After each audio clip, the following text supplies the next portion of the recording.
ZEE5 app download करो ते देखो पूरे एपिसोड बिल्कुल फ्री।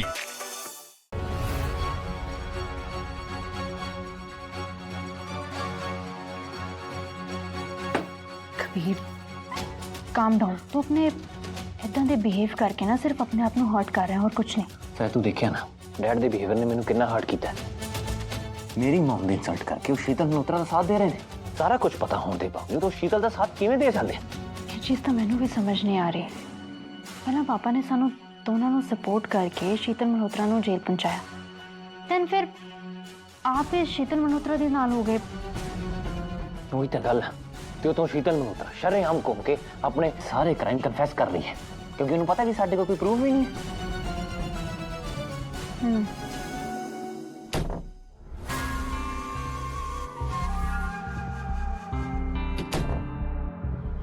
चंगा की तरिया डोर लॉक करता ਹੁਣ ਤਾਂ ਦੀਵਾਰਾਂ ਦੇ ਵੀ ਕੰਨ ਖੜੇ ਹੋ ਗਏ। ਪਰ ਆ ਜੋ ਵੀ ਇਸ ਘਰ ਛੋ ਰਿਹਾ ਨਾ ਮੈਨੂੰ ਠੀਕ ਜਿਹਾ ਨਹੀਂ ਲੱਗ ਰਿਹਾ। डैड मैं तो आप कुछ समझ नहीं आ रहा। मैं तो शीतल ताई जी इनोसेंट समझ रही सी, पर वो तो थल्ले सबके सामने शरेआम कह रहे ने कि उन्होंने उर्मिला ताई जी, प्रेमनाथ ताऊ जी ते गायत्री ताई जी का मर्डर किया है। डैड जैसे शीतल ताई जी का साथ नहीं देता वो सानू भी मार सकते ने, उन्होंने का की भरोसा। मैंने तो बहुत डर लग रहा है किसी इन्ने खतरनाक मर्डर ना इस घर ਦੇ ਵਿੱਚ ਰਹਿ ਰਹੇ ਆ। ਸਾਨੂੰ ਹੁਣ ਹੋਰ ਵੀ ਜ਼ਿਆਦਾ ਕੇਅਰਫੁਲ ਰਹਿਣ ਦੀ ਲੋੜ ਹੈ। ਸ਼ੀਤਲ ਭਾਬੀ ਤਾਂ ਬਿਲਕੁਲ ਹੀ ਪਾਗਲ ਹੋ ਗਈ। ਉਹਨਾਂ ਤੇ ਹੁਣ ਬਿਲਕੁਲ ਯਕੀਨ ਨਹੀਂ ਕੀਤਾ ਜਾ ਸਕਦਾ। ਮੈਨੂੰ ਤਾਂ ਲੱਗਦਾ ਹੈ ਕਿ ਸਾਨੂੰ ਹੁਣ ਆਪਣਾ ਨਾ ਹਿੱਸਾ ਲੈ ਕੇ ਆਪਣਾ ਬੋਰੀ ਬਿਸਤਰਾ ਗੋਲ ਕਰਕੇ ਇੱਥੋਂ ਨਿਕਲ ਜਾਣਾ ਚਾਹੀਦਾ ਬਸ। ਹਾਂਜੀ ਪਾਪਾ ਜੀ, ਤੁਸੀਂ ਬਿਲਕੁਲ ਸਹੀ ਕਹਿ ਰਹੇ ਹੋ ਤੇ ਨਾ ਸਹੀ ਟਾਈਮ ਹੈ ਜਦੋਂ ਆਪਾਂ ਆਪਣਾ ਹਿੱਸਾ ਲੈ ਕੇ ਇੱਥੋਂ ਲੱਗ ਹੋ ਜੀ, ਕਿਉਂਕਿ ਹੁਣ ਦੇਖੋ ਰਾਜ ਤਾਇਆ ਜੀ ਉਹ ਵੀ ਬਹੁਤ ਵੀਕ ਹੋ ਚੁੱਕੇ ਨੇ। ਇਸ ਟਾਈਮ ਨਾ ਆਪਣਾ ਕੰਮ ਹੋਰ ਆਸਾਨੀ ਨਾਲ। ਪਰ ਮੈਨੂੰ ਇੱਕ ਗੱਲ ਨਹੀਂ ਸਮਝ ਆ ਰਹੀ, ਅਦਾਲਤ 'ਚ ਰਾਜਵੀਰ ਜੀ ਚੁੱਪ ਕਿਉਂ ਹੋ ਗਏ ਸੀਗੇ? ਉਹਨਾਂ ਨੇ ਝੂਠ ਬੋਲ ਕੇ ਸ਼ੀਤਲ ਭਾਬੀ ਦਾ ਸਾਥ ਕਿਉਂ ਦਿੱਤਾ ਉੱਥੇ?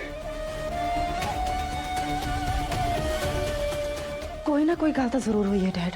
ਜਦ ਰਾਜ ਤਾऊ ਜੀ शीतल ताई जी एसएफ ऑफिस ਦੇ ਵਿੱਚ ਮਿਲਣ ਗਏ ਸੀ, ਪੱਕਾ ਨਾ ਉੱਥੇ ਹੀ ਕੋਈ ਗੱਲ ਹੋਈ ਹੈ ਕਿਉਂਕਿ ਉਹ ਤਾਂ ਪਹਿਲਾਂ ਤਾਂ ਬਿਲਕੁਲ ਤਾऊ ਜੀ ਸਹੀ ਸੀਗੇ।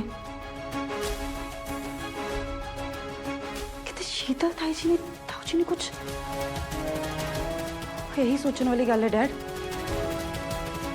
कि है जा की होया एसएफ ऑफिस ਦੇ ਵਿੱਚ कि राज ताऊ जी झूठ बोल के शीतल ताई जी ਨੂੰ सपोर्ट कर रहे हैं।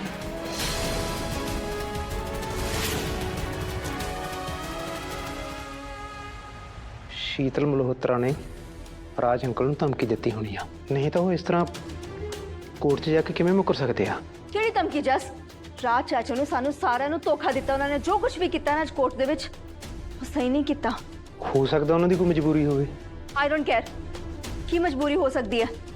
ਉਹਨਾਂ ਨੇ ਮੇਰੇ ਨਾਲ ਪੂਰੀ ਫੈਮਿਲੀ ਨੂੰ ਧੋਖਾ ਦਿੱਤਾ ਹੈ, ਵਿਸ਼ਵਾਸ ਤੋੜਿਆ ਹੈ। ਉਹਨਾਂ ਨੇ ਨਾ ਤੇ ਮੇਰੇ ਮਮ ਡੈਡ ਦੀ ਕੋਈ ਕਦਰ ਕੀਤੀ, ਨਾ ਕਬੀਰ ਦੀ ਮਮ ਦੀ ਕੋਈ ਕਦਰ ਕੀਤੀ। ਕੱਲ ਨੂੰ ਸਾਡੀ ਕੀ ਕੇਅਰ ਕਰਨਗੇ? प्रदीप मैनू बहुत डर लग रहा है। विक्रम भी तो अपनी मॉम की तरह क्रिमिनल है ना, तो जे मैं उन्होंने दोवां दे अगेंस्ट गई तो दोवें मिलके मैनू भी मार सकते हैं। जिवें मम्मी जी ने तुहाडे पेरेंट्स ते उर्मिला आंटी का मर्डर करे, उवें वो मेरा भी मर्डर कर सकते हैं। मैनू बहुत डर लग रहा थी। नाले हुण तक तो असीं उन्हां दे अगेंस्ट कोई एविडेंस भी नहीं लिया पाए ते उन्हां दा हौसला दिन बर दिन वधदा चला जा रहा है। ਤੈਨੂੰ ਕੁਝ ਨਹੀਂ ਹੋਏਗਾ ਮਿਹਰ। ਇਸ ਘਰ ਦੇ ਵਿੱਚ ਤਿੰਨ ਏਜੰਟਸ ਨੇ ਤੇ ਏਜੰਟਸ ਦੇ ਹੁੰਦਿਆਂ ਤੈਨੂੰ ਕੋਈ ਕ੍ਰਿਮੀਨਲ ਹੱਥ ਵੀ ਨਹੀਂ ਲਗਾ ਸਕਦਾ। प्रदीप मैं अपने रूम च नहीं रह सकती। जे बाय चांस मेरी अख लग गई तो विक्रम तो मेरा मर्डर ही कर देगा। So what Mehar, you can stay in my room. ਤੁਹਾਡੇ रूम च क्यों? मेरे रूम ਦੇ ਵਿੱਚ ਕੋਈ ਸੱਪ ਜਾਂ ਬਿੱਛੂ ਰਹਿੰਦੇ ਨੇ। ट्रस्ट मी मेहर, जब तक तू मेरे रूम ਵਿੱਚ ਆ ਤੈਨੂੰ ਕੋਈ ਕੁਝ ਨਹੀਂ ਕਹੇਗਾ। नहीं नहीं दीप, मेरे कहने का वो मतलब नहीं है। नाले मैंने ਤੁਹਾਡੇ रूम ਦੇ ਵਿੱਚ ਰਹਿਣ ਚ ਕੋਈ प्रॉब्लम नहीं है। ਪਰ ਹੁਣ ਆਪਾਂ ਇਸ ਕੇਸ ਦਾ ਕੀ ਕਰਾਂਗੇ? ਆਪਣੇ ਕੋਲ ਤਾਂ ਇੱਕੋ ਐਵੀਡੈਂਸ ਸੀਗਾ, ਉਹ ਫੋਨ ਕਾਲ ਰਿਕਾਰਡਿੰਗ। ਹੁਣ ਉਹ ਵੀ ਚੋਰੀ ਹੋ ਗਈ।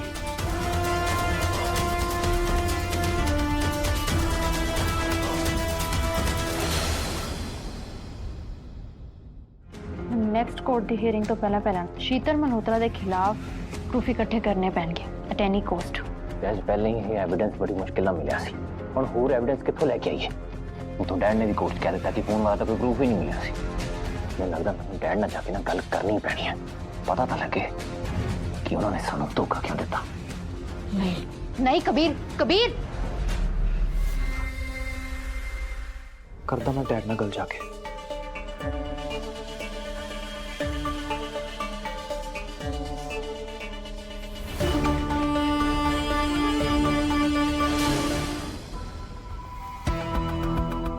ਯੂ ਆਰ ਰਾਈਟ ਏਜੰਟ ਵੀਰਾ। ਜਦੋਂ ਮੌਂਟੀ ਤੋਂ ਐਵੀਡੈਂਸ ਬਾਕਸ ਲਿਆ ਸੀ ਉਦੋਂ ਤਾਂ ਸੀਲ ਹੀ ਸੀ, ਪਰ ਤੈਨੂੰ ਪੱਕਾ ਯਕੀਨ ਹੈ ਕਿ ਐਵੀਡੈਂਸ ਬਾਕਸ ਦੀ ਸੀਲ ਖੋਲ ਕੇ ਦੁਬਾਰਾ ਨਹੀਂ ਲਗਾਈ ਗਈ ਹੋਣੀ ਆ? ਮੈਂ ਮੌਂਟੀ ਨੂੰ ਫੜਨ ਲਈ ਲੇਟ ਪਹੁੰਚਿਆ, ਪਰ ਤੂੰ ਪਹਿਲਾਂ ਪਹੁੰਚ ਗਈ ਸੀ। यस सर, ਜਦੋਂ ਮੈਂ ਮੌਂਟੀ ਤੋਂ ਐਵੀਡੈਂਸ ਬਾਕਸ ਲਿਆ ਸੀ ਤਾਂ ਉਹਦੇ ਨਾਲ ਕੋਈ ਛੇੜਛਾੜ ਨਹੀਂ ਹੋਈ ਸੀ ਤੇ ਉਹ ਸੀਲਡ ਹੀ ਸੀ।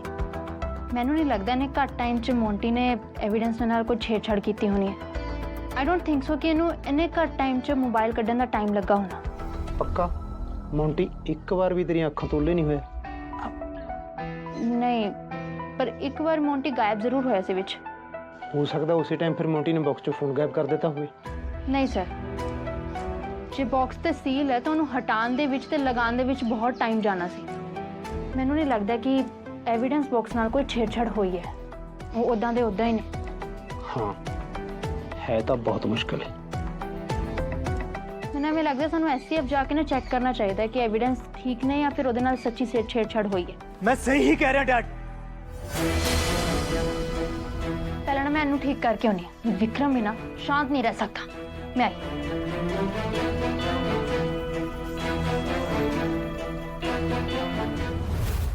ਵਾਹ ਵਿਕਰਮ, ਤੈਨੂੰ ਹਜੇ ਤੱਕ ਇਸ ਘਰ 'ਚ ਆਪਣੀ ਇੰਪੋਰਟੈਂਸ ਸਮਝ ਹੀ ਨਹੀਂ ਆਈ। ਕੋਰਟ 'ਚ ਜੋ ਹੋਇਆ ਤੂੰ ਦੇਖਿਆ ਨਹੀਂ? ਤੁਹਾਡੇ ਦੋਨਾਂ ਦੀ ਤਾਂ ਇੰਪੋਰਟੈਂਸ ਹੈ ਇਸ ਘਰ ਦੇ ਵਿੱਚ, ਕਿਉਂਕਿ ਤੂੰ ਤੇ ਤੇਰੀ ਉਹ ਕਾਤਲ ਮੌਮ ਨੂੰ ਤਾਂ ਡੈਡ ਇੰਨਾ ਪਿਆਰ ਕਰਦੇ ਨੇ ਜਿਹਦੇ ਕਰਕੇ ਇਹਨਾਂ ਨੂੰ ਸੱਚ ਤੇ ਝੂਠ 'ਚ ਫਰਕ ਹੀ ਸਮਝ ਨਹੀਂ ਆ ਰਿਹਾ। कबीर डैड, ये तनु इमोशनली ब्लैकमेल कर रहे। यदि तुसी गल्लां ना सुनो, तुसी मेरी गल सुनो। जो मैं तनु कह रहा मेरी गल मनो। नहीं, मैं तो कुछ नहीं होने देंगा। नहीं डैड, तानू करना ही पैना है।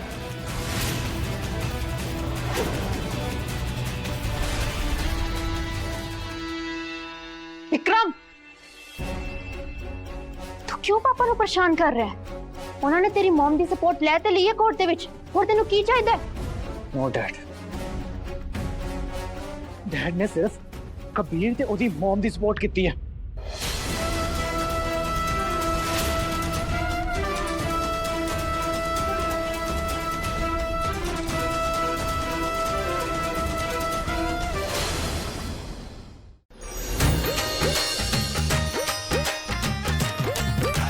Z5 ਐਪ ਡਾਊਨਲੋਡ ਕਰੋ ਤੇ ਵੇਖੋ ਸਾਰੇ ਐਪੀਸੋਡ ਬਿਲਕੁਲ ਫ੍ਰੀ।